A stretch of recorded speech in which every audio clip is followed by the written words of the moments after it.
Welcome to the Roots and Routes, where community and socioeconomics is the route to our success. I always wish our hometown heroes had the technology during their time to document their journeys, so we'll do it for the rest of them. And here we are, we're virtually bringing a special guest for the day in to the Roots and Routes podcast, season 2 edition. We are still bringing you great content, so make sure everybody likes, shares, and subscribes. Follow us on all the digital platforms, and we'll continue to put out amazing content. And without further ado, good friend of mine, very much a great leader, great mentor, man of God. He wears multiple hats. Many of you know him, so I present to some and I introduce to others my friend, the legendary Coach Jeff Lisath. Put them together. Hey! What's up? Coach Lisath, I appreciate you, man. Yes, sir. Hey, we'll go. I want to jump right into it. The very first question that we ask everyone that comes onto the Roots and Routes podcast is, if you had 12-year-old Jeff Lisath in front of you right now, with the experience of life, of course, what advice would you like to give to your 12-year-old self? That's heavy, man. I think, it's just you go through life and you make so many mistakes and you make bad decisions and things happen. I think that I would tell 12-year-old Jeff to be more aware of trouble when it comes your way, to continue to seek the Lord's face in everything that you do. There's just so much. I mean, you go through life and you go through the peer pressures, and you grow up and you make bad decisions and you do things wrong, and we make bad choices. We do things that we regret. I think the biggest thing I would say is, keep your focus on things above. Allow the Lord to lead and guide you through things. Never lose focus on your relationship with God, and He'll lead and guide you. Just growing up, so many different turns and twists and things that took place that I wish I could get back, but I can't. But certainly, I would have a lot. I would have a lot of advice for my 12-year-old self, as I share those stories with kids that I coach and things like that. So, well, I think that's very much one of the best things. One of the best teachers in life is life experience. So clearly, you've been able to kind of carve out the lane that you've carved out in terms of mentorship and coaching, and I'm sure based on a lot of reflective knowledge that you've acquired throughout the course of your life.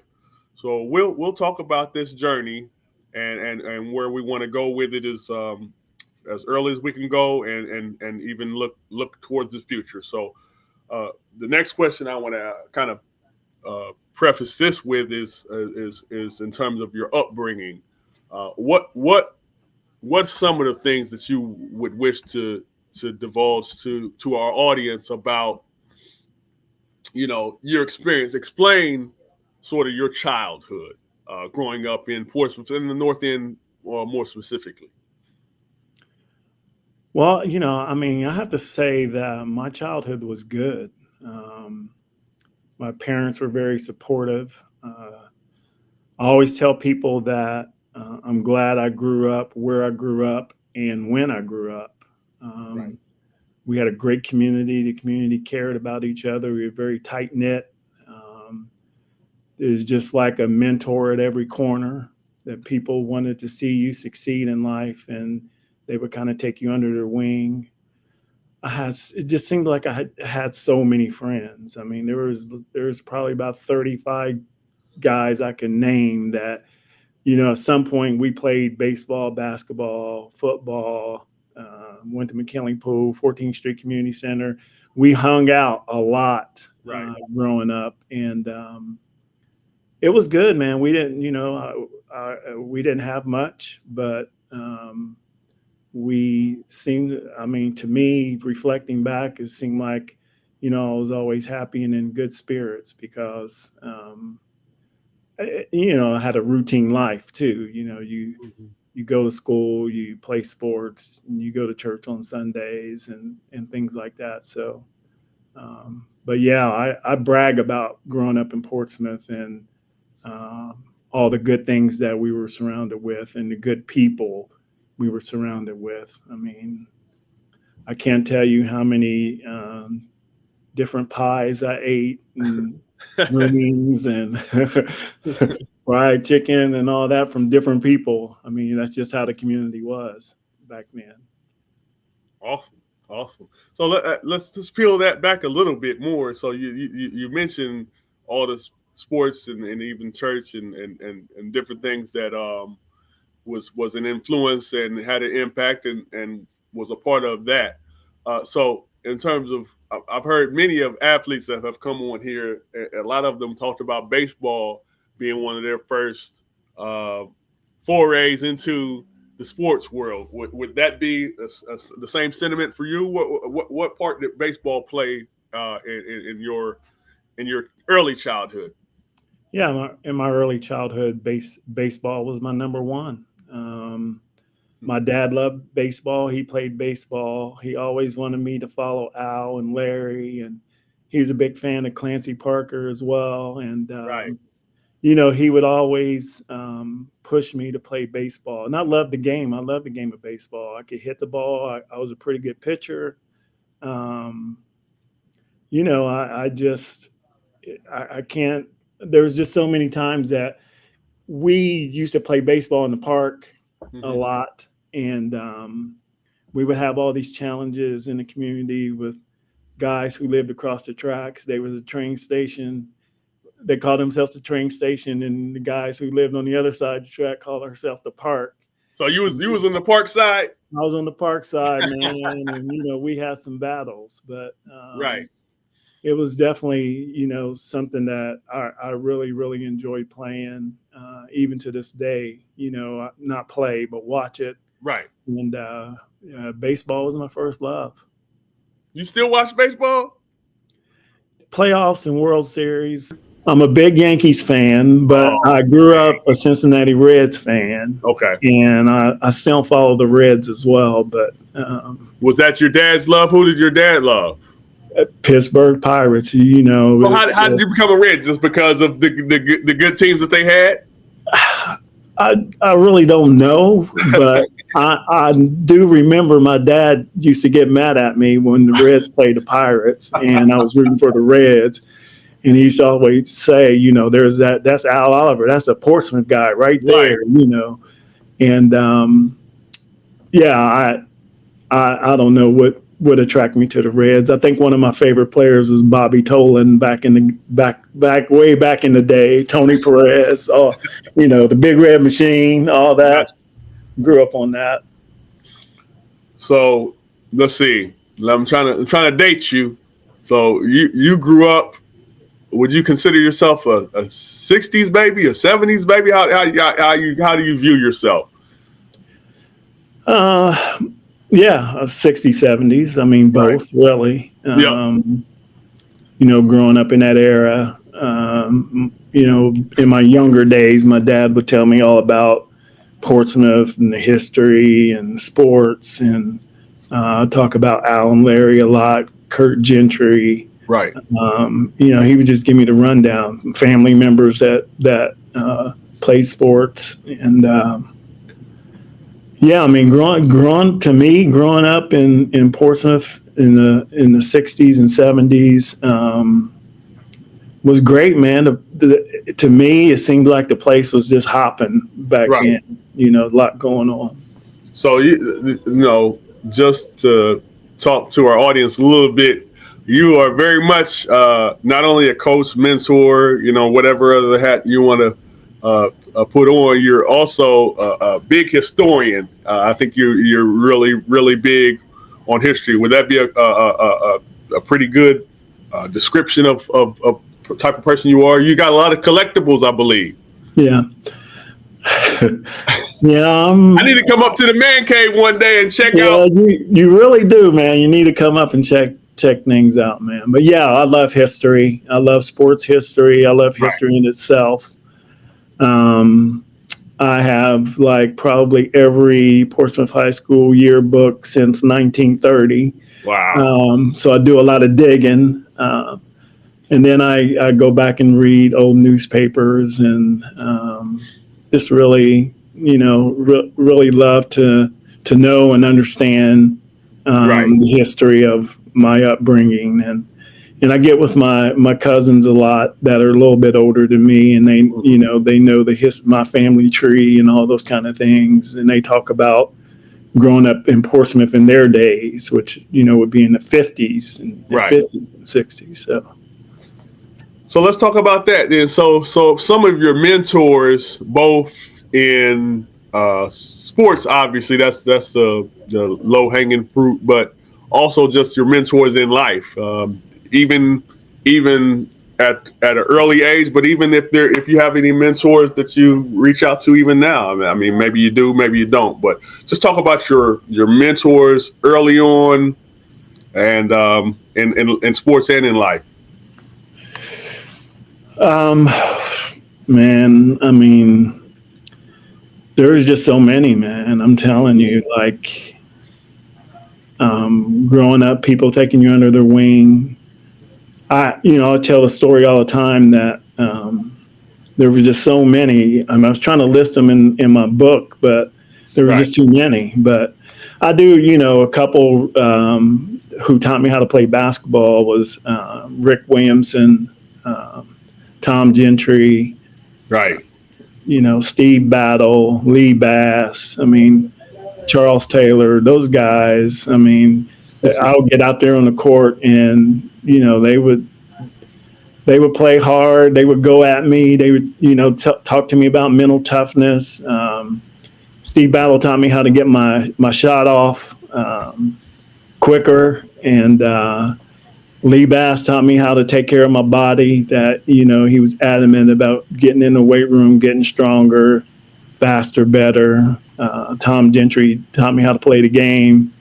And he would always play the psychological game on you, though. I can only imagine, man, because he still got a mouth on him. He can still talk with the best of them. He will talk that trash and make you play harder, John Reed was that way too. He would do those. He would do that. He would get after you, make you play hard. But there was just so many guys that during that era that took a special interest in not just me, but all of my friends as well. I mean, we were always in Bannon Park every.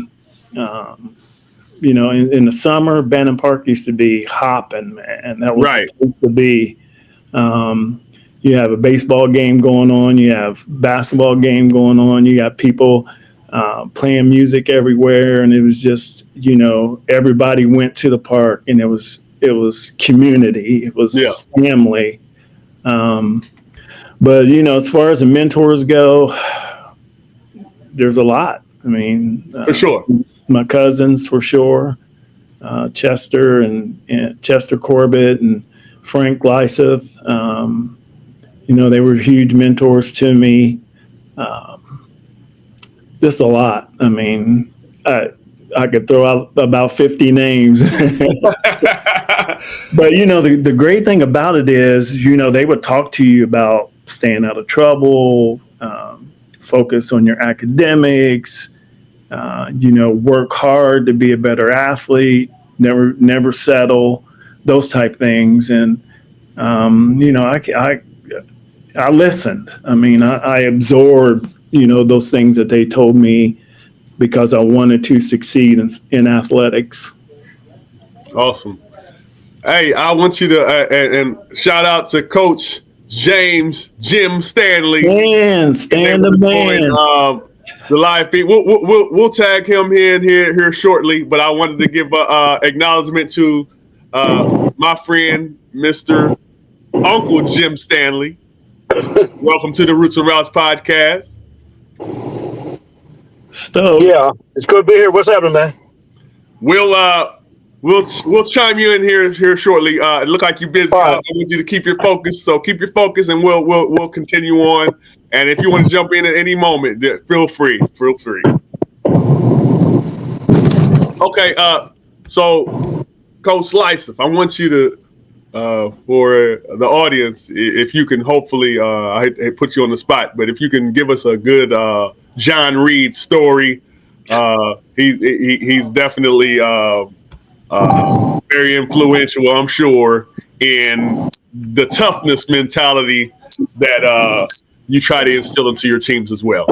John Reed, man. Well, I can tell you that if you weren't on John Reed's side, if we're playing 5-on-5 or 3-on-3 in Bannon Park, and if John wasn't on your team, then you were in trouble.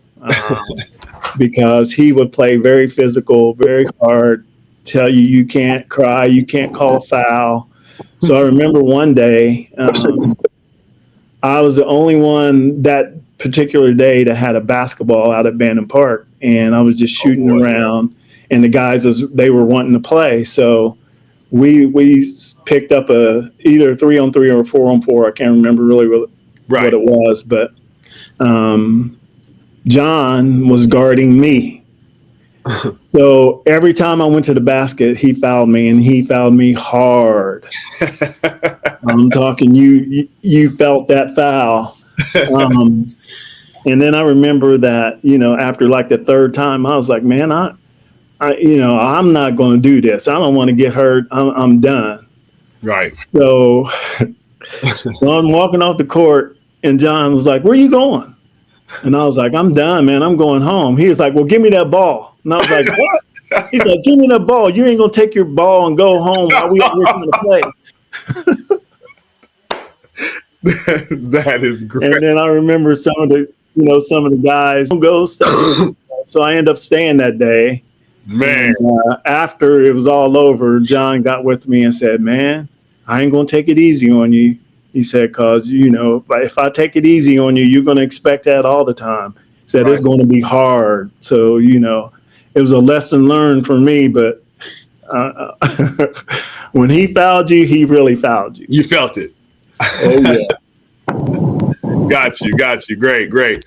Hey, those like kind of interpersonal stories is definitely what I really take joy in kind of the most, just because we as a community, especially in the North End, we got a lot of different inside stories that maybe the outside, if you're not from Portsmouth or the North End, you may not, even appreciate or know kind of how we were raised and how we were brought through. So that type of stuff, I appreciate that story, Coach Lyce. So as we continue on, we're still here, Roots and Routes podcast, bringing in our very special guest, Coach Jeff Lisath. Also on the screen, you see to my left, I'm assuming you're right. I'm not sure exactly how it looks on y'all's screen, but we also got James Stanley on the podcast with as well, and we'll bring his relationship with Coach Lisath here to the forefront here shortly. But before we get there, let's talk about you as a coach. Who are some of your Coach Lisath? Who are some of your coaching? Who matter of fact, who would you consider your most influential coach in your career, if you can? That's tough. That's tough. I'll reflect back to my very first basketball coach, and that was Dave Chabot and Jackie Horton. Wow. Bantam League. And, I always brag about this to everybody and some of the guys who I grew up with, they don't want to hear it, but we were in Bantam League, we were Adams Bakery. Okay. And I had Craig Tubbs and David Bird and Jeff Shabo. And I mean, we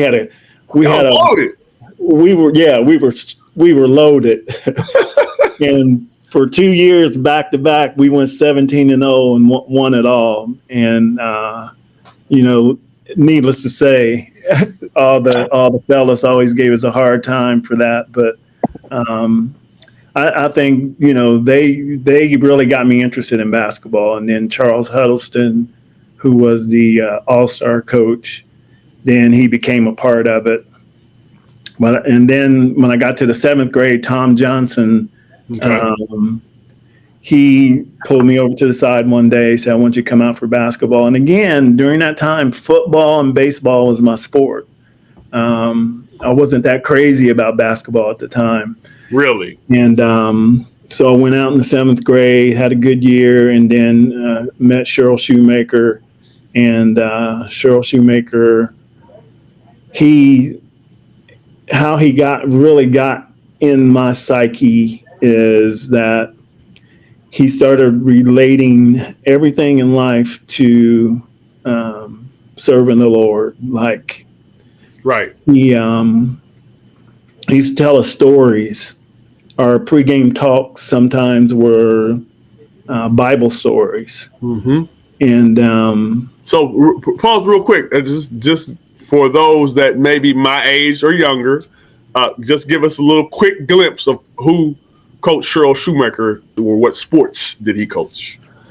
Yeah, he coached football and basketball at McKinley Junior High School. And he was also a teacher. I can't really remember what he taught, but he was a great teacher as well. We call him the John Wooden of middle school basketball because he had so many championship teams. We had the longest win streak. I can't remember how long it was, but there were several years that his teams went all the way undefeated. Now, did he also coach in Pee Wee as well, like the Roosevelt Rough Riders? Is that correct? Yes. Yeah. So yeah. Did you run up against him as a Bear in the Pee Wee leagues? No, we didn't play him back then. I don't know, how that was set up, but okay, gotcha.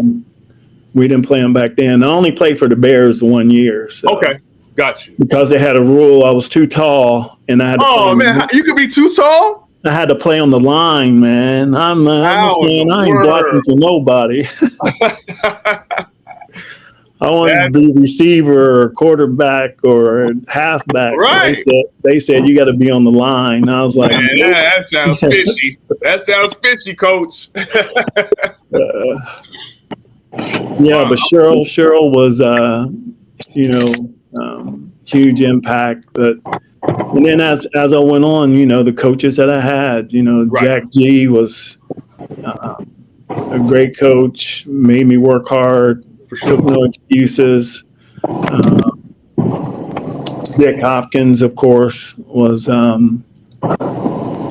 favorite of mine. He was a mastermind at X's and O's, and he knew how to play the sight game too, pretty good. So when Coach Hopkins got mad, everybody paid attention. But oh boy, we had a great relationship. I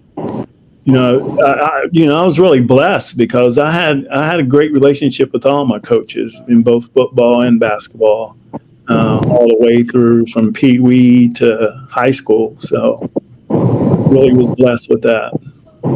Perfect. Yeah, so in some way, they all had some kind of impact on me playing sports.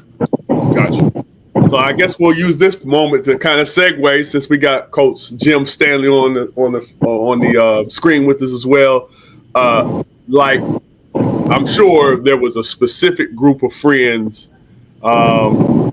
Maybe Jimmy came in earlier or later. I don't know exactly. Jimmy, you can kind of divulge in your first interaction, I guess you could say, with your good friend Jeff Lisath. If you remember your first time, I mean, I don't know if you knew him early or high school age or later or when, but when's your first memory of interacting with Coach Lisath? I was kind of sheltered growing up, and I thank God for that. Living there on 13th Street, I was kind of sheltered. Mm-hmm. So basically, my first interaction with Jeff was when Grant played McKinley. Michael Spalding was the original Steph Curry. He would shoot the ball at half court. Moose Juice never played, but Moose Juice was the Steph Curry of Banner Park. Spalding, but then when I was acting up, when I was being good, and can go to those games, especially at Grant. I never made the McKinley games. That's when you seen how dominant Jeff was. So again, I was kind of sheltered. And back in those days, you had 6 weeks. I think not until we got into our freshman year, 74, then it shifted to 9 weeks. So I was so bad that I was grounded a lot in 6-week segments. David Bird's mom, was able to get me released a little bit. So that's pretty much all I know. As far as the freshman year, if I can remember, Jeff came in, and there was a lot of talk about the incoming freshman, Jeff Lisath. The other guys didn't follow him, like Aaron Parker. People like that did not follow him, but it was all about Jeff. And I guess the talk was, if I can remember, that he could not play JV or varsity. So in the scrimmage, he scored like 40-some points, and he got moved up. And then the rest pretty much is history, because I was basketball manager. Still bringing this home to your question about the interaction.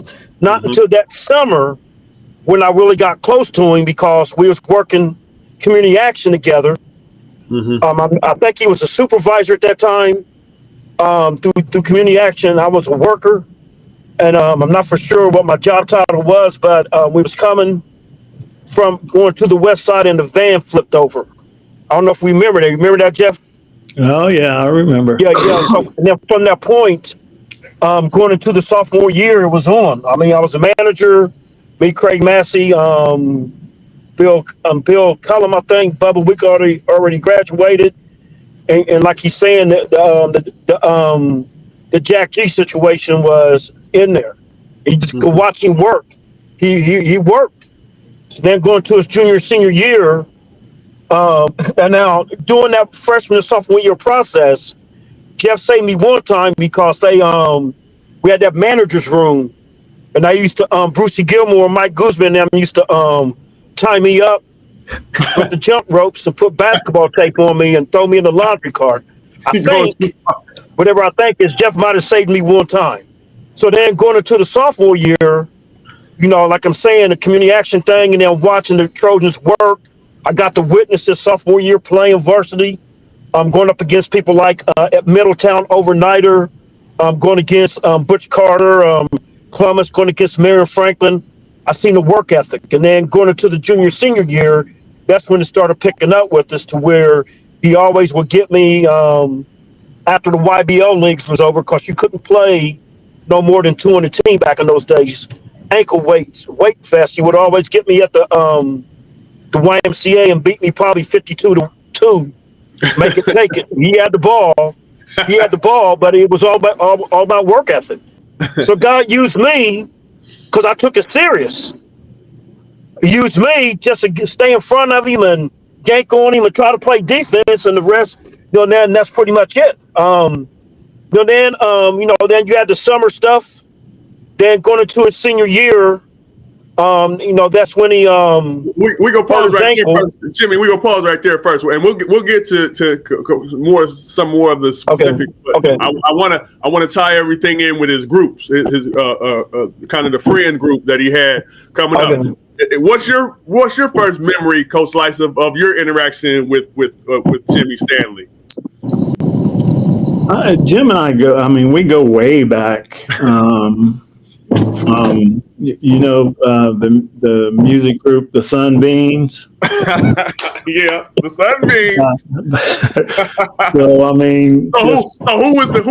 Who was the Sunbeam teacher? Let's give a shout out right here. Ooh, my mother. Right, Jim Stanley's. Yeah, that's right. That's right. Yep. We all had black pants, white shirts. Really? We were marching. We are the sunbeams. You know, yeah. I think from what, Jim? Probably elementary. Yeah, but it wasn't to the point of his question, because see, I was still under strict guidelines at that time. Heck, I really couldn't go to CAY, couldn't go to the center. But not until the high school sophomore year, when we worked at Community Actions, that's when it really took up for us a little bit more personal. But you're right, we grew up in the church. Mm-hmm. I mean, his mother and his aunts, Mother Corbett, Mother Cobb. You had an up and coming Sister Lewis, your grandmother, Gerald, will hold those prayer on Wednesday at 12 o'clock. So, you know, Mother Rose, you know, they kept the church together. So we grew up under that, man. So, yes. Yeah, he's right, though. I forgot about the sunbeams. Yeah, I forgot about the sunbeams. Yeah. Yeah. Great. So, Coach Lisath, any more of your friends you want to kind of give homage to, tip your cap to, in terms of like a group of your friends that y'all was thick as thieves? Man, seriously, Gerald. We used to have like 20-some guys on a Friday, Saturday night. If they had a dance at the center, we were all together. And when they didn't have a dance, we would walk around in Farley Square, singing songs. Wow. Couldn't none of us sing, but we would sing songs. We would make up. Aaron Parker would make up songs, and we would walk around singing songs. You think Aaron Parker would remember those stories? Yeah, I mean, he would. We just had a big group of guys like Randy Saunders, Jim Peterson, Dennis Shipp, Scott Taylor. I mean, the list goes. All the Bendoff boys, because you know they were my neighbors. So Letty, Marcus, Jack, you know, we all hung out. Craig Tubbs, David Bird. I mean, that's when I tell people that, it's like, oh, no way. But no, we all hung out. We did things together. We played sports together. We went to McKinley Pool. We went to the 14th Street Community Center. We had things. Those were our things to do. Now, we did get in a little bit of trouble borrowing pies from the Phoenix Pie Company. Oh, yeah, that's a good term. That's a good term, borrowing. I got you, Coach. I understand. But, you know, right. But, I mean, we figured out how to have fun. And, you know, I think we, growing up together was good for all of us. Awesome. Okay, so great memories. Absolutely. So let's talk a little more about your playing career. Clearly, your first love was baseball, but your bread and butter, and even what you're still attached to today, is the game of basketball. So, and you can kind of interpret the question however you would like to, but let's talk about your journey as a basketball, what I consider star. Your name still rings bells, Coach Lisath. I think probably the 8th grade is when I really started to like it. Even though I had a lot of success in Bantam League in 7th grade, but I think 8th grade is where I was like, you know, I'm really starting to really like basketball. And then we start talking about state championships when we get to high school and all those type things. We wanted to be the next state champions. So, you know, back in the 8th grade, we're talking it up. You know, like we had a great season my 8th grade year, and it was the first time Portsmouth was transitioning freshmen to the high school. So we were going to be the first class, and we talked about, you know, winning state championship and all that. And then I just got this, I want to play college basketball. David Thompson was my favorite player that played at North Carolina State. I used to call Craig Massey Monty Towel. He used to throw me alley-oop passes in the open gym and playing up at McKinley School. But then that was my goal. I was like, I want to play Division I basketball. I'm going to do all the necessary things I need to do to get there. And like I said, I had those guys, Lee Bass, Tom Gentry, Charles Taylor, Reed, Steve Battle, they taught me the way. They coached me up. When I came to it used to be the younger guys couldn't play with the older guys in Bannon Park. But my sophomore year, and I've talked about this a lot, Bannon Park was always packed.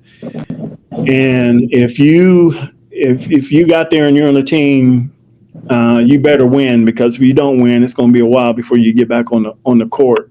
And I remember my sophomore year, Steve Battle and Lee Bass started picking me on their teams to play. And that was kind of unheard of, because like I said, the high school kids didn't really mix with the adults.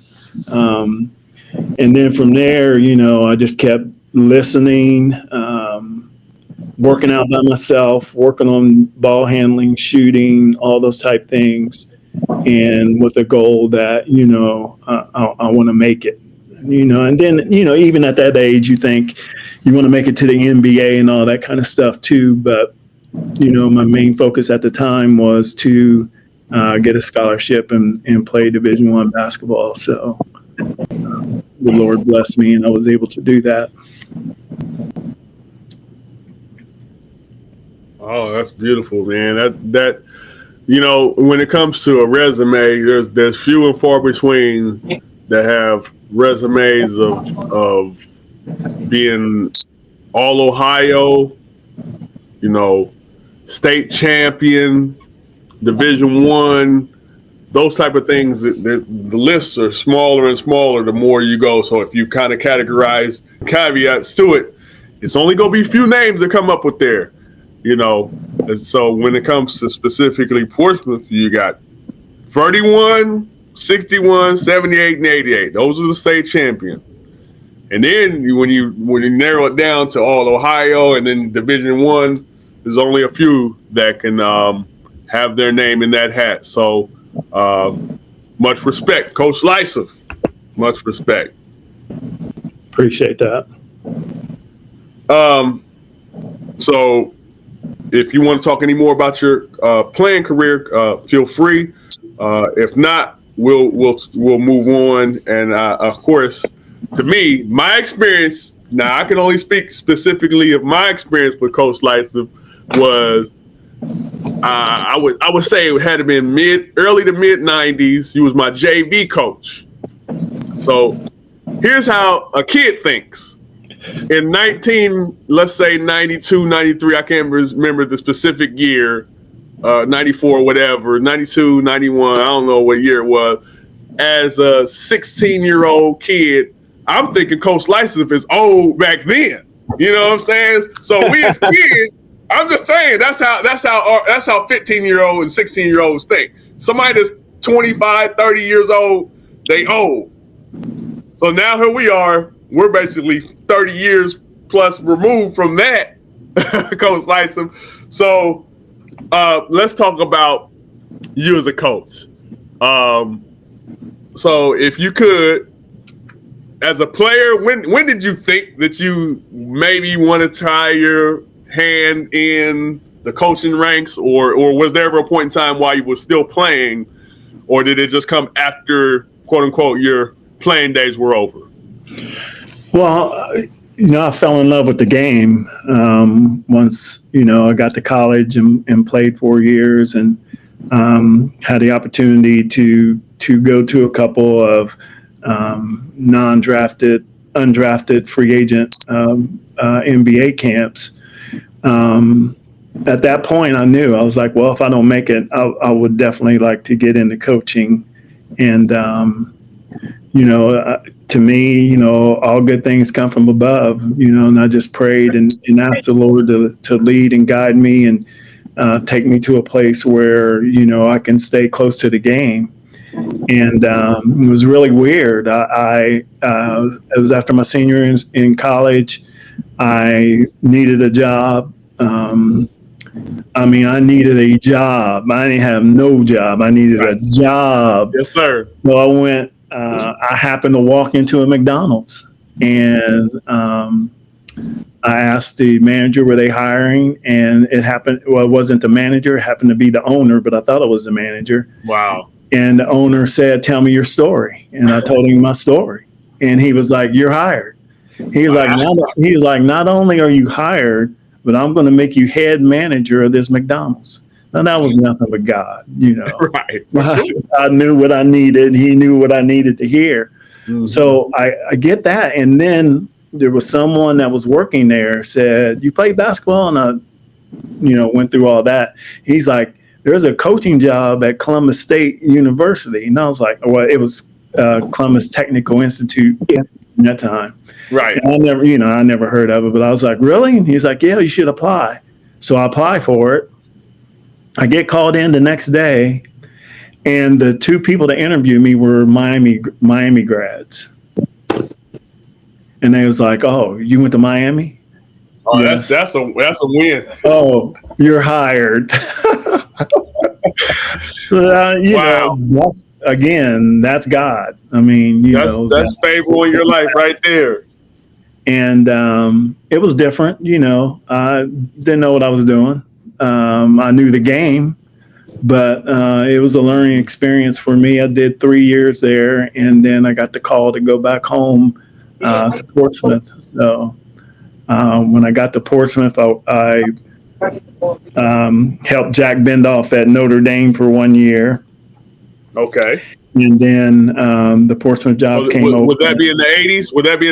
Yeah, that was 87, 86. Wow. 86. Gotcha. And then after 87 season, the Portsmouth job came open. I applied, was interviewed, didn't have the credentials to teach or anything like that. So, but I was asked after the interview if I didn't get the job, would I be interested in being an assistant? And I said, yeah, of course. Then Joe Sabatiki got the job, and they hooked us up together. And then I started, being assistant, coaching freshmen and JVs under Joe. So yeah, that's it. I wanted to sit. I'm a note taker. I have all these notebooks, like gobs of them. And I take little notes and take little tidbits. You create your own coaching style, but that doesn't mean you're going to know everything. So you take little bits and pieces from wherever you get it. And I still do that, even though I've been coaching for over 30 years. I still take little bits and pieces from different coaches and programs and things like that to see how it fits with, the kids that I have and our culture and all those type things. But that's where it all started. And then each place has been is a blessing. My first high school job was at Unioto High School in Chillicothe. Yep. Did 3 years there. Then I went to the girls' side at Chillicothe. The very first year there at Chillicothe, they hadn't had a winning season, and I'm thinking 10 or 11 years. And I came in and told the interviewing committee that we were going to win instantly. So I'm feeling good. We're going to win instantly. And this year we was 2-18. But the great thing about it is we were 2-18, and all season I kept telling the girls that, hey, we're getting better. We're getting better. Keep working. Keep putting in the work. Stay focused. All that. And we end up in the regionals in the tournament because we caught fire at the right time, and then, I had a couple back-to-back successful seasons there.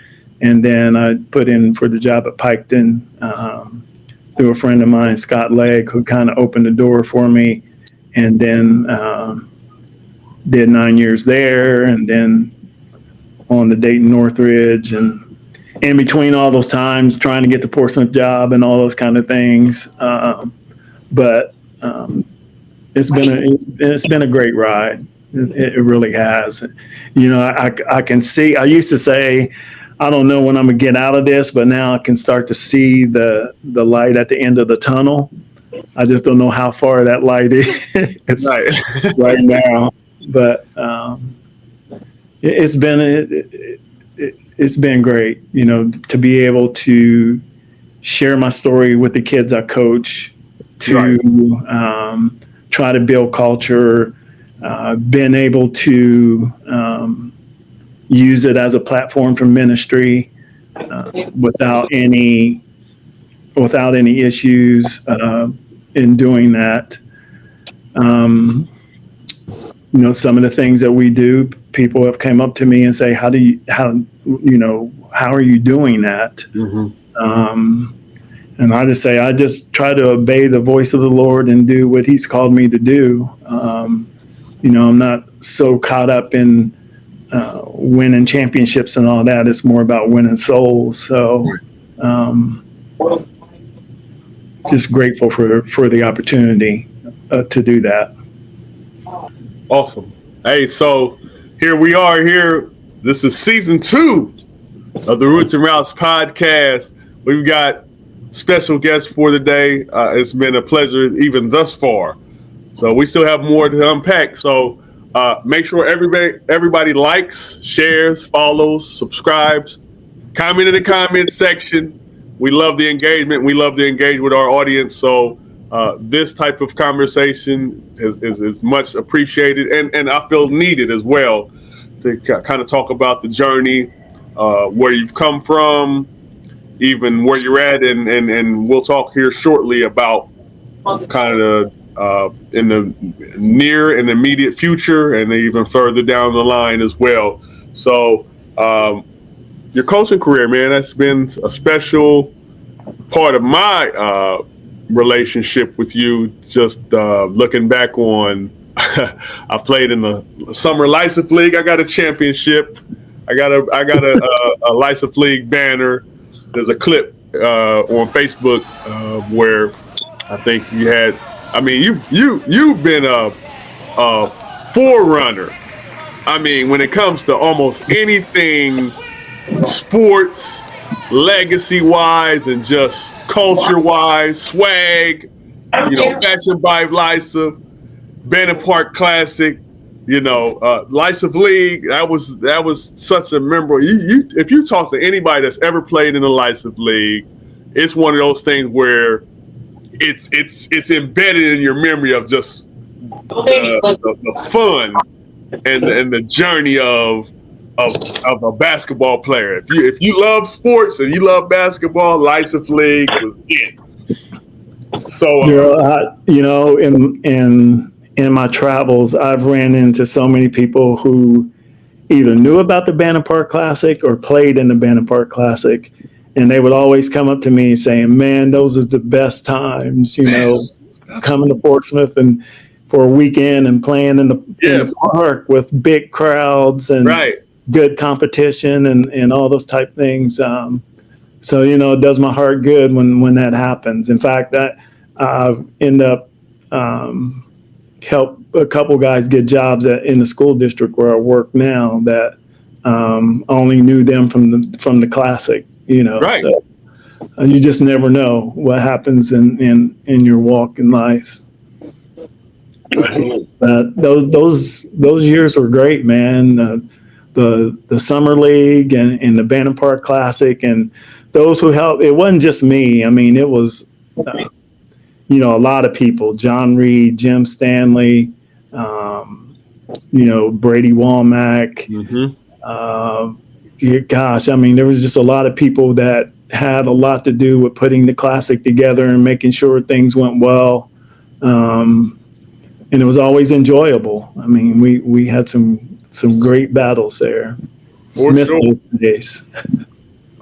Man, the Classic is such a memory staple in terms of anybody that's ever played in Bannon Park. So I appreciate just all the investments that you put into the young people and also just into the area.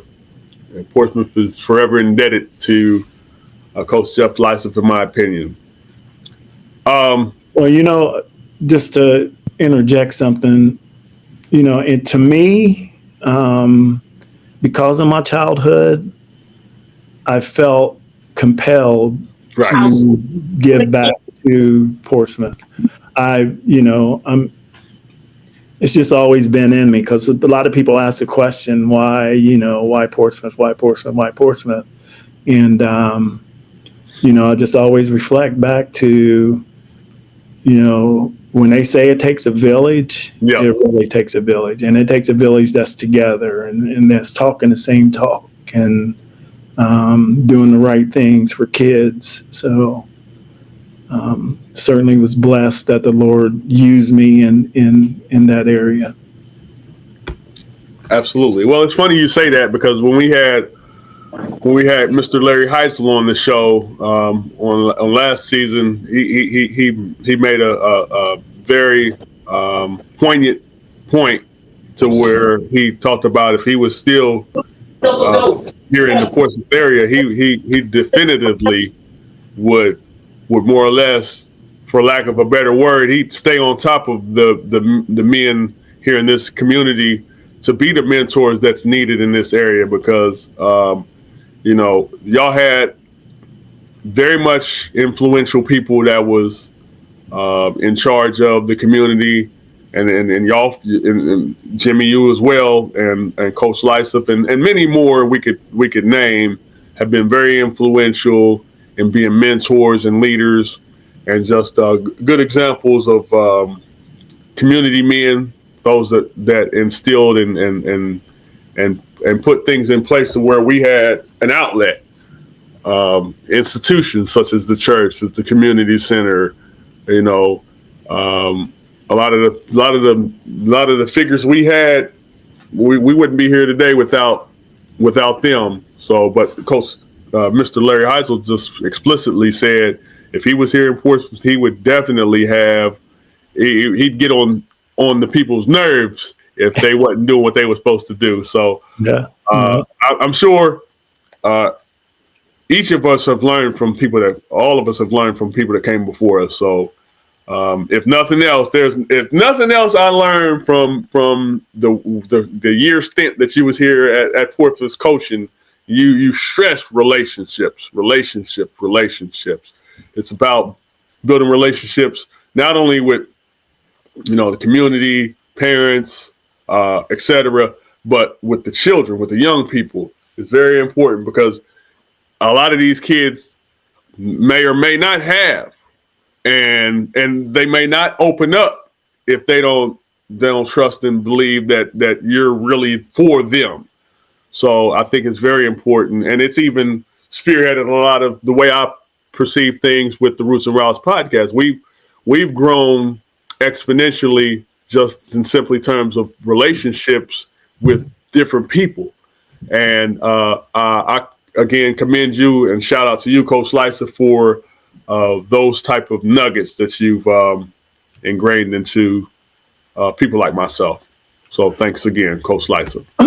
Well, I appreciate that, Gerald. I mean, I think in coaching, if you don't instill those kind of things into kids, that you're doing them a disservice. I mean, the kids I coach now, that's what I tell them. I'm like, if I don't tell you the facts of life and how things are in the world and things that you need to be focused on, I would be doing you a disservice because it's not just, I just don't talk about basketball. I don't talk about X's and O's and wins and losses. I talk about life. Yes, what's your plan? What are you going to do after you get out of school? What if you don't make it to college and play basketball, or you don't make it to the NBA? What is your plan? What's your plan B? And just kind of hone in on the importance of academics, the importance of staying out of trouble, just all those things that goes into it. And I'm sure I'm not the only coach that does that. I'm just saying that I think if you're in coaching, if you don't do those things, then you're doing the kids a disservice, because there's a whole lot of kids out there. I can tell you right now, this year, every year I ask the same question. What is your plan? What are you going to do once you graduate? A lot of kids want to play in the NBA. Well, when I shared a stat with them that, how many kids make it to the NBA, my next question is, what is your plan B? Right. Not to kill a dream, not to say don't go out there and try, because I did it myself. I tried. Then what's next? And they should be preparing now and not wait till then. So I mean, those are just things that I think that are important when you're in a position like that and dealing with kids. You got to give them the real. I mean, and not. I don't know. So sometimes kids say, "Coach, why you care so much?" I'm just like, well, because I want to see you succeed in life. So that goes back, Coach Lyce, that goes back to that 12-year-old question. And the reason we asked that, because it's a very reflective question. It's kind of open-ended as well. But one of the things that I like to let the audience kind of see is the psyche of the people that are on the podcast. So do you feel like you was a hard-headed kid growing up, or would you be receptive? Because sometimes kids can be not receptive, and they cannot be, the most first time you tell them, they go listen or whatever. What in terms of your 12-year-old self, what do you think would have really piqued your ear more had you said whatever you said in terms of instilling the advice that you would give to your 12-year-old self? What type of kid were you at 12 years old when it comes to adults? I mean, I would say I would have been very receptive due to my upbringing, my parents, my church, my relatives, and then the community. I mean, I remember people in the community saying, if you do that again, I'm gonna whoop your butt, and then go over and tell your parents what you've done, and they can give you another one. So I mean, of course, we don't live in those times anymore, but that's the way it was. And then it's about respect. I mean, respect your elders, and always listen to people who've done it before, like that has been down the road, been through those tests and trials, and there's little nuggets that they can drop on you to keep you steered in the right direction. So, I think that I've been very receptive to those things. And so if I'm hearing you right, it doesn't sound like you are a regretful person, a person that's filled with regrets in your life. It's just more or less you would hope that 12-year-old Jeff Lisath would stay focused on the task at hand and kind of stay on the path to where you would have less regrets, so to speak. I don't know if I mean, I definitely have regrets. I mean, there's definitely things that I'm never will be happy about that has happened in my life. But I think that you have to move on. You ask for forgiveness, or if you need to ask for forgiveness, or whatever the case, whatever it is, that you come to grips with, then you have to move on in life. And, you have a forgiving Father that, you're take your transgressions to Him. And so, it's learning. Like I said, what has taught me about relationships is, my parents had good relationship with me. I mean, Right. it wasn't your typical, this is my kid, and there's none there, sowing no seeds are being sowed into you. There was patience Right. and guidance and do's and don'ts and things like that. So Got you. Right. So the next thing I want you to kind of, and I'm sure we've been wanting to speak to this, the Portsmouth job. What happened with the position at Portsmouth? I'm sure you've heard a lot of different versions or different rumors or renditions of maybe some you maybe wanted to speak on, you just didn't. But I yield you the floor right now. What would you say in terms of what happened with the position at PHS High School? That's heavy, man. There's a lot of different things that on the surface, people don't know what goes on behind the scenes. Just getting there was, a lot of talks and things that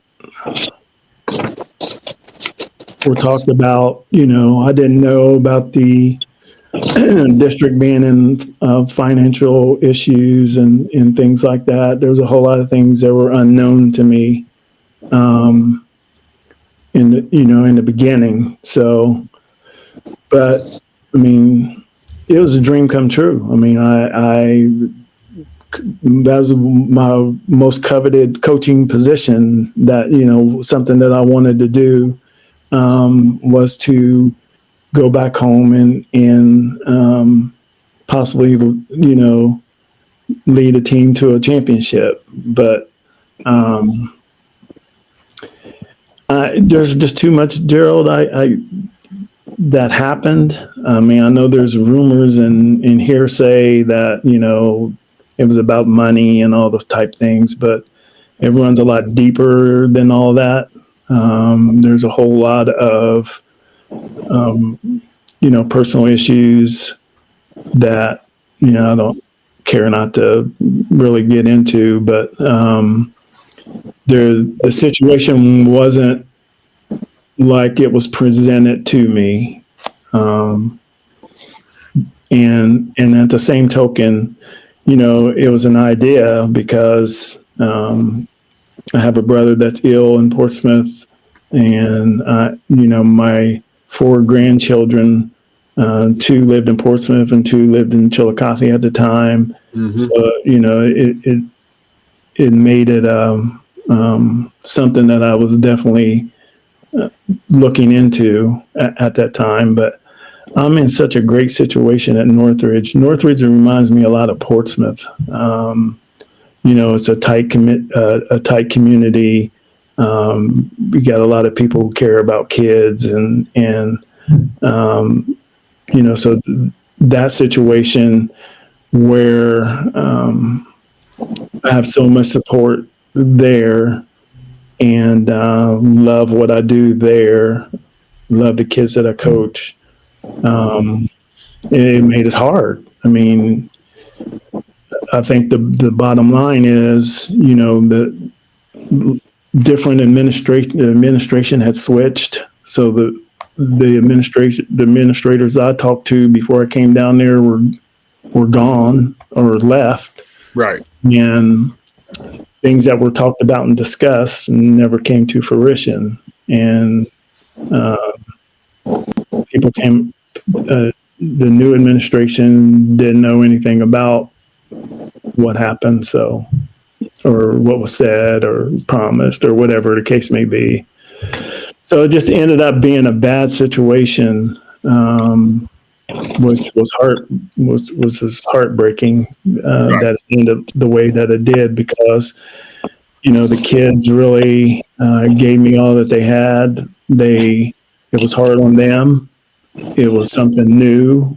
They heard of me, but they didn't know me. I immediately tried to build relationships with them, and but they knew that the future was undecided. And the closer we got to the end of the season, it became evident that at that time nobody was talking. So again, like I said, I'm extremely blessed in the situation that I'm in, and it's getting close to the end where all of this is going to be a thing of the past, right. Lord willing. I mean, just wherever God leads me. We'll get there. We'll get there. But I got to give a little pushback, Coach Lisath. I don't want to minimize. You're definitely, I'm sure, valued and an asset and a valuable person, up there at Dayton Northridge. But I do not want to minimize the impact, even in that small amount of time that she was back. Even in a small, I don't think people realize the travel that you put in that 6 months or however long it was that she was here at Portsmouth. Between what's the distance? What's the travel between Portsmouth and Dayton? Well, one way. How long is that one way? Well, from my house is 2 hours and 15 minutes. So think about that. I do solar work. I travel 1 hour and about 5 to 10 minutes to work, and I turn around and I'm wore out by the time I get to work, by the time I get back from work, whatever. So he, on top of the 1 hour one way, he going 2.5, after a long day at work. You know what I'm saying? So I don't want to minimize it, and I don't even know if I can even articulate it the right way, because ultimately the culture was starting to shift just in that little bit of fire starter that you are. This man's a fire starter. Would you agree, Coach Jimmy Stanley? He's a fire starter. Amen. So just in that little bit, I don't want to minimize what you did without even having your full investment into this, what I consider sacred ground. This home. Clearly, right now, Dayton is home to you right now, and I'm sure, again, you're a valued person no matter where you would be. If you was not from Portsmouth, or if you was from, that neck of the woods, they would be blessed to have you. If you was from Toledo area, if you was from somewhere in Indiana, they'd be blessed to have you. And we were blessed and are still blessed. If you never set foot in Portsmouth again, we've been blessed to have you a part of it. So, but I just wanted to give my flowers, so to speak, of what you were able to accomplish. And that's not even counting the other stuff. That's just in that little bit of segment that you've given. So I just want to say I appreciate you, Coach Lisath. Well, thanks, Gerald. I mean, I really appreciate that. I love, how I feel about Portsmouth and Portsmouth basketball and all the kids, there. In fact, I'm still in contact with a lot of them. We text or email or talk, and told them I will continue to follow their careers and help them in any way I possibly can. But it was good, though. It was a good. It was an experience that I have wanted for a very long time. So I'm blessed to be able to do it before I retire from coaching. And I'm grateful to Northridge for allowing me to do that. to continue to work there and coach in another district. That's not always a good thing. Right.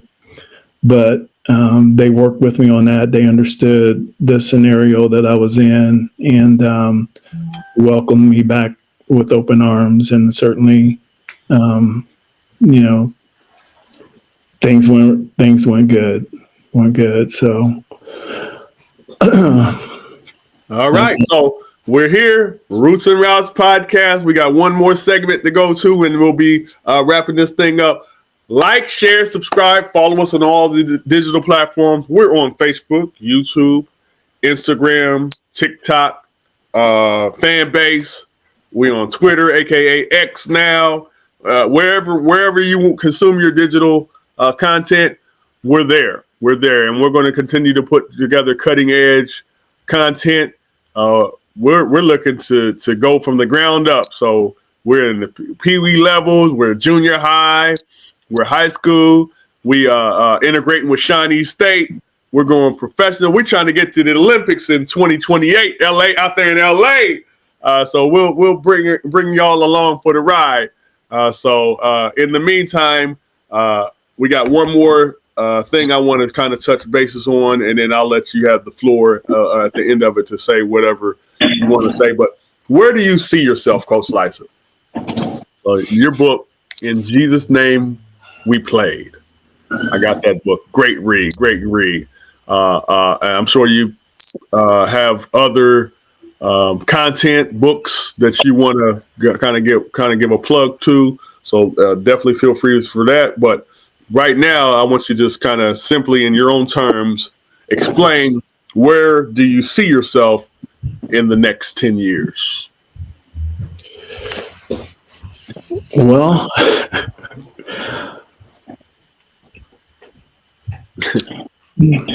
I'm not sure. I mean, I'm really starting to like to write and learning how to write. So, I have a couple blogs out there that I'm messing with, and I was working on a children's book about bullying that, I'm getting close to finishing that. But I don't know. Wherever the Lord leads me, I know that, ministry has always been something that I've been able to use basketball as a platform for that, but maybe it's time a different way. Just have to keep praying and seeking the Lord on that. Sometimes I say, I want to retire and get a beach house and Right. and wake up every day and plan my day from there. But and I believe I'm preparing myself for something like that. But God's in control. I mean, I can say one thing and He leads me a totally different direction, because just thinking about it, all my stops, I never thought those things. I never thought I would coach in all the places that I coached, all the jobs that I've had. That wasn't in my mind. I think, the Lord kind of lead and direct me in those areas, but it wasn't something that, I ever thought about. So I don't know. I'm going to take one day at a time and build.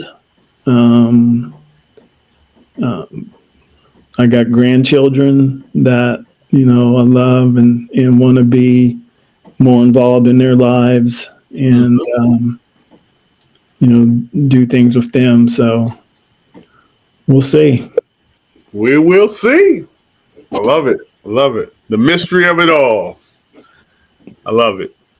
So, hey, I want to kind of circle the block one more time in terms of some of the stops, just to give the audience a little bit of context to sort of the motivational tactics and kind of psychological games that you try to play with for lack of a better word, with the play with the kids. But what, in terms of the conversation and culture aspect, did you try to instill with that Piketon group when you was there, when you first got there? I want you to speak to, I can't remember if it's just the story that I remember hearing from you or if it's in the book itself, In Jesus' Name We Play. But there's a particular story, and I hope you know what I'm referring to, that you spoke to the kids in terms of how you wanted to coach them. If you can go there with that. Well, it's really kind of the same things that I'm all about building relationships. I'm all about more to life than basketball. And that I believe all good things come from above. And I like to share my testimony. I like to share about my ups and downs and wrong turns and things like that, to build, to help build kids up. Everybody makes mistakes. Everybody has done something they wish they didn't do or hadn't done. I think that sharing those kind of things with kids, let them know that, hey, I'm someone that they can talk to or confide in, or, my desire is my whole staff be the same way. When I pick assistant coaches, those are some of the questions that I ask. What are the most important part? Do you think, the most important role that you're going to play in being an assistant coach? And if they don't say anything about building relationships and trust, then I need someone else, because those things are vitally important. But, with the Piketon kids, I just told them point blank, that I want to get to know them. I want them to know me. I want them to know what I'm about, what I expect. And that, after every game or before every game, we have a prayer in the locker room. We join hands and we pray. And it's not just about basketball. It's about everything. It's about what's going on in the world. It's about life. It's about peer pressure. It's about something that they may be going through. We pray for other people. And then at the end of the game, it's the same thing. Whether we win or lose, we still pray. And, and again, it's the same kind of prayer. We're praying for covering over a school district. We're praying for someone who is ill or whatever the case may be, because I don't want them to think that, the platform for ministry is for victories, because it's not. It's not for victories. And that's why it's a win or lose, we'll always praise him. And when we talk about those things that are important to building the culture of our program. So, it's not every kid accepts that. And you don't, me as a coach, make it plain. I don't hold that against you. I'm not going to force you into something that you don't want to do or don't want to participate in. And I would never hold a grudge on a kid about anything. So it's just been receptive everywhere I've been. And at 100%. There's only one team that I can think of, one season where I had one kid that flat out refused, which was fine. And he was a starter, and he remained a starter and played great, had a great season, and thanked me afterwards. Wow. That I didn't hold anything against him. But so yeah, that's to answer your question. Your question is, just being straightforward with the kids and building relationships with them. Great. The great time to do it is right before practice. How was your day? You get into stuff outside of basketball, and you build from there. I'm check on you. I'm praying for you. Things like that. Got you. Then one last thing, I want to circle the block one more time with Jimmy as well. So, if I'm understanding right, y'all worked at that McDonald's. Did y'all work at that McDonald's together, Jimmy, Jeff and Jimmy? Yeah, we did. Going back to what, Go ahead, Jim. Going back to what you said, what Jeff was laying a foundation about him not making it, but started coaching. He hired me as a maintenance guy. And I worked up there 10 days at a time and came home for 4. So I worked at nighttime behind the scenes, and he got me caught up in the coaching aspect of it. And you can see right there, I didn't know about the notes or anything, but you can see right there, it was all about business. Right. It's still the same thing, establish relationships, through that, McDonald's, that's no longer there no more. You know that, Jeff, that McDonald's is no longer there. Yeah. It's right down the street from Linda McKinley. So, he had a lot of high school kids coming in. So that was Jim kicking that ministry of hiring people, being upbeat with people, let them know there's a game tonight. If you're in town, come and check it out, building. And then same deal. I think, he had some of his workers and managers below him came in and played with him. Was able to scrimmage with them too. So I think they ended up being in the classic, but it was just a part of that building process that he was talking about. I think I was there with him for 2 years. I think that was nice. It was nice. Wow. Got you. And the owner of that McDonald's was so good to me. He allowed me to hire family members. I had a lot of cousins. I know that's right. I had a lot of cousins, nephews, and nieces working for me. Nothing wrong with it, man. Those are good days. Nothing wrong with it. He was a brother. He was a brother owner, man. Yeah. He was a brother. So, cool dude. He let me work 10 days, take 4.5 days off. He did not do that. Good deal. Yeah. Good deal. Love to hear it, man. Love to hear it. Hey, I appreciate this conversation, man. This has been it's been enlightening. It's been reflective and very much informative in terms of just letting the people know. Jeff Lisath, he is a root and router in terms of his roots is right here, and everything that he's kind of he never stopped. Like when you look at his journey, it's one thing if we talk about what used to be and then just be stuck there. Jeff has always been a pusher. He pushed the envelope. And for that, he deserves flowers, man. So I was reading on Facebook when we was talking about Coach Mike Haley and his I'm gonna pull up the article real quick and kind of let both of y'all reflect on that. So it's a post on Facebook. It was posted about 5 days ago.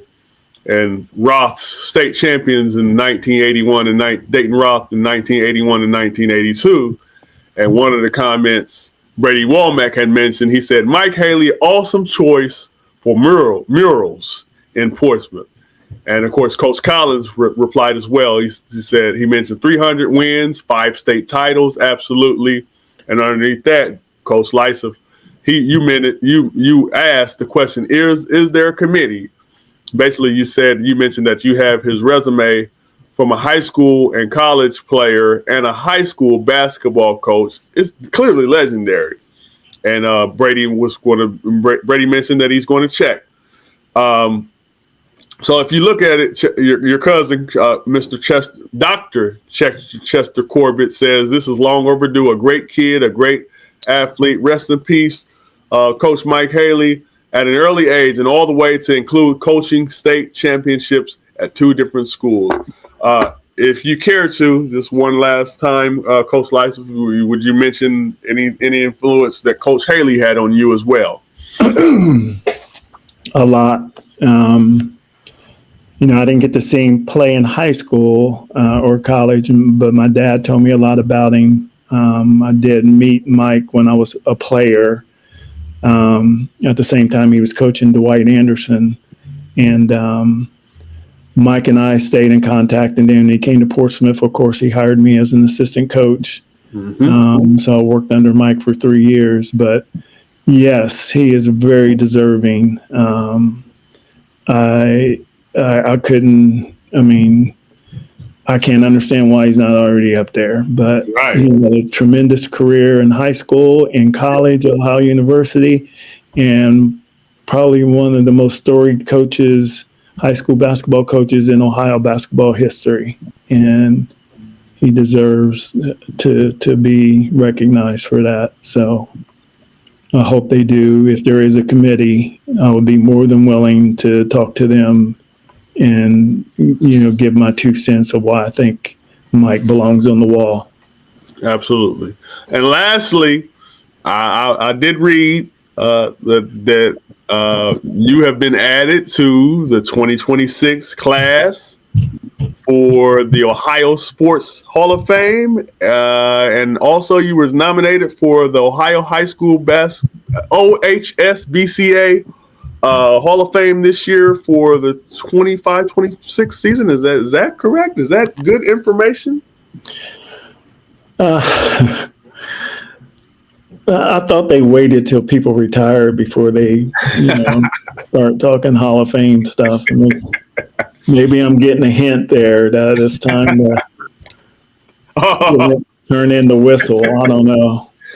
I have been contacted about those things, but I don't have very many details on it. I was told it was on the internet somewhere, but whatever it is, whenever it is, I would certainly attribute that to the kids that I coached and the assistant coaches that I had. Right. Is so important that you have good assistant coaches that can do all the behind the scenes things like I had at Portsmouth the 1 year I had, but I have that now at Northridge. Right. But it's vitally important to have good coaches with the same mindset. And, I can win all the coaching awards I want, but the bottom line is, the kids. What they deserve the recognition. I'm not saying I'm ungrateful, but because I do believe that all good things come from above. And but I think I've had some great assistant coaches that has carried my butt through some hard times. And just as you alluded to, those drives from Tip City to Portsmouth every night. If it wasn't for you guys, taking care of business behind the scenes, there's no way I could have done it. But I'm just been blessed and put in great positions. So, all right, we're gonna wrap this thing up. Here's how we're gonna do it. My name is Gerald Gordon. I'm with the Roots and Routes podcast. Make sure everybody likes, shares, follows, subscribes. We're on all the digital platforms. Jimmy, I want you to have your last word. Just speak on Jeff, whatever you want, whatever comes from your heart. And then, Jeff, you got the final say. Basically, whoever's listening to that, you did a real nice job, Gerald, building it up on what he's about. It's always been about the Lord with Jeff. And I appreciate the fact that he brought me in as an assistant coach and was hard on me, but taught me the ropes. Gave me an opportunity, learn through the summer leagues and classics how to do certain things. So, gave me an opportunity at trying to get me to come to Uniota with him, but I was at Portsmouth at that time. And then when Rick Hopkins came in, he wanted more teachers, so I was able to be with him at Chillicothe and Piketon. So this stuff, what he talked about behind the scenes, he allowed me to be a part of that with him. It goes back to when he lived in Portsmouth with the classics and stuff. he talked about the what he's about, letting people play for free, taken out of his own pocket Man, you to telling do me. certain type of issues when I was pulling him the other way because I seen the wear and tear. Right. But he stayed the course, and look at him now, what you just said. You're giving him his flowers and all the accolades that he gets. It's because of that foundational stuff. He kept going with the classics and the stuff. So I mean, I'll just appreciate the fact that I did not know what to do, but he brought me in. No, even when he was still in Portsmouth, when he came back from Atlanta, got me into the Bible study teaching aspect of it. Yeah. Again, when I was whining and crying about it, he just told me that's what the coaching aspect was about. Just take that and let the Lord lead you, that type of stuff. Again, I'm listening. I'm listening to him talk even about the couple years ago, the Portsmouth experience, and I'm listening to it. And right, God is in control. So I think it is. Sometimes it's he leads and guides in certain areas. He knows. So he's establishing something even greater for him. Look, he don't even look like he's going to be 67 in about 40 days, does he? Does he? Not at all. I mean, people will say me too. So maybe God is telling him. Maybe the Lord is getting me ready for something. Hopefully, it's what he talked about, community type stuff. So we'll see. It's not about the game. It's not about actually the wins and losses. It's about the relationship part. Yeah. In the heaven. And just again, I haven't seen it this year because my hours is picked up. But you're right though, Jeff. Just that 1 year you had here, the people that sees me, those kids that came in from Notre Dame and stuff, hangs out at the house with Jaden, and just the impact what Gerald's talking about that you had. So it's not like they don't know. So hopefully they can continue in that stuff. And you got your pretty good sidekick right there, Gerald. You see what Gerald's doing, don't you? I'm hearing he got media license. You talking about the going to the Olympics? That's sprouting off of you, man. All that stuff that he talked about that he's seen you do. Look, it wasn't me, it's Gerald. Joe Green, all that stuff that he's doing, all this stuff that you had an impact on, just letting people and caring about people. Well, I didn't even really understand it. Just caring about people, letting people play, and he was able to get that foundational grant and really picked it up a little bit. So, I'm here too to tell you I appreciate you, love and caring for you. The things that you've done for me, you didn't kick me out when you should have kicked me out, but you kept me around, and that kind of led me to where I'm at now in the same intensity that I have on coaching. I do that in my ministry work. So do what you did, just to impart, making sure, watching you back in those days, even at CTI, say no to drugs, taking people in the way that you interacted with people, just hiring people at McDonald's, you made them feel love, all that type of stuff, So, and, being around people like you, Kurt McMahon, Dave Utley, and Ron Beatty, that I coached under, definitely got me where I'm at right now. So it's prepared me for ministry. So I thank you for that. So you don't hear a lot from me, nothing like that, but God is getting me through. He's getting me through. Well, you're certainly not alone, Jim. We were all under attack, but we've been brought up the right way. We know how to fight that. Just got to keep fighting the good fight. Yeah. That's what I'm doing. So we don't have to fall away. We don't have to go those routes. He's right there. He gives you a way of escape. Why not plug in two? If he's right there, he fills every space. He's right here with me right now. I mean, we grew up. I was going to teach. I was going to talk about. So today we got a chance to ask God for help. Today, if he's right there with me, that's all I got out of it. Because that's my knowledge. Don't fall away.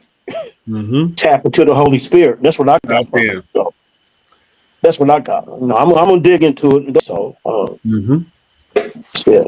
So again, this has been my pleasure, man. Coach Lisath, Coach Stanley, and just two men I always look up to and value, and don't ever want to take for granted. I appreciate all that y'all have done. So to close this out, there's so much we could have talked on. We talked on a lot, but we just scratched the surface. So we'll bring you back another time. We're going to talk about Wharton Lyce, and we're going to talk about all kinds of different things. Wharton Lyce. So Those days, wow.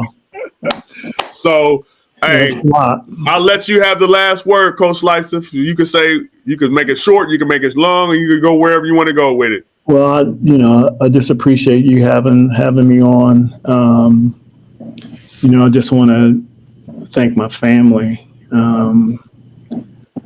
my kids, all of my kids that suffered through dad being gone all the time. My wife, Deborah.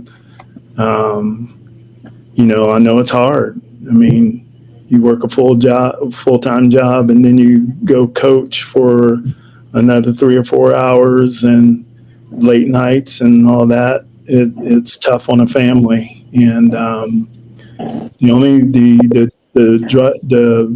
thing that drove me the most was that I feel like it was a calling that I had to answer, and wasn't about personal achievement.